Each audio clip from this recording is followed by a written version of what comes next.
Well, there's a shortage of roughly 55,000 teachers across America. That's according to teachershortages.com. But one program is being praised as the possible solution here. Hundreds of school districts are now relying on grow your own programs. And those put people who are interested in teaching but don't have an education degree on a fast track to vacant teacher jobs. Supporters say it's making teaching more accessible, but critics, they're not sold on the program's effectiveness just yet. So let's bring in Gabe Dannenbring, a 7th grade teacher in South Dakota. He's also co-host of the Teachers Off Duty podcast, the #1 ranking teacher podcast in the world. Gabe, it's so good to have you on. And my gosh, congrats on all the podcast success, sir.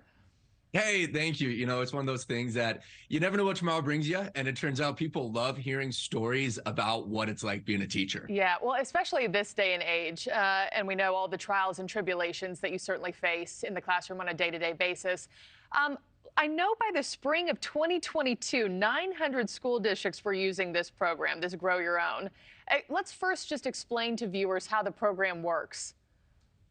Yeah, and each state is different. So some states will use a program like this, and some will have their own tailored program to each different school district, but they're all relatively similar. So what they're trying to do is essentially get people into a school that want to become a teacher and quickly streamline them with the skills and the education that they need fast, so then they can step into that classroom as a full-time teacher, you know, relatively quickly. Yeah. And what do you think about it? You know, I know supporters say this could be the solution to America's teacher shortage.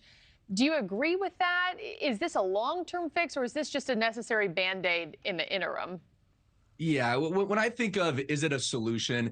I wouldn't say it's a long-term solution. I think it's a fantastic temporary Band-Aid, because if you look at the stats, we have so many more teachers leaving the profession than are joining the profession. So what do? We have to do something. And what that is we have to find a way to quickly get teachers into schools and fill those classrooms, because what's worse, having a teacher who might not have as much pedagogy training, or having a classroom that's completely empty and having no teacher. Yeah. You kind of do what you have to do. So it's a really good short-term solution. Is it a long-term fix? In my opinion, no. But I know administrators around the country really do like a program like this, because it helps them out, because they need to fill these classrooms. Yeah, and the kids need teachers, and they're certainly our heroes. There's no doubt about it. But let's talk about, if we could, just some of the cons here that you think about, because this is obviously not the #1 choice, to have to be pulling people out of the blue to come teach who weren't on the education path to begin with.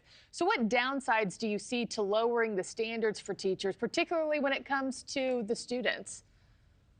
Obviously, you want a teacher who's got as much training as possible. So if you're going to streamline people who might have a degree in finance, and then all of a sudden they're teaching a biology class, there's going to be some growing pains. Yeah. There's definitely going to be growing pains there. But, you know, the cons are you're not going to have as highly trained teachers. But like I said earlier, you're faced with no option. We've got empty classrooms. You have to do something. You have to fill those rooms. So even though there's a small amount of cons, I definitely do think that the pros outweigh any con that's out there.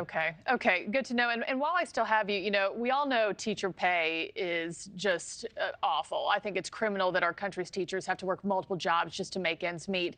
Is that the crux here for why programs like Grow Your Own have to exist in the first place? And how do we get back to a place where we've got sufficient teaching candidates in the pipeline earning their degrees to be placed in our country's classrooms?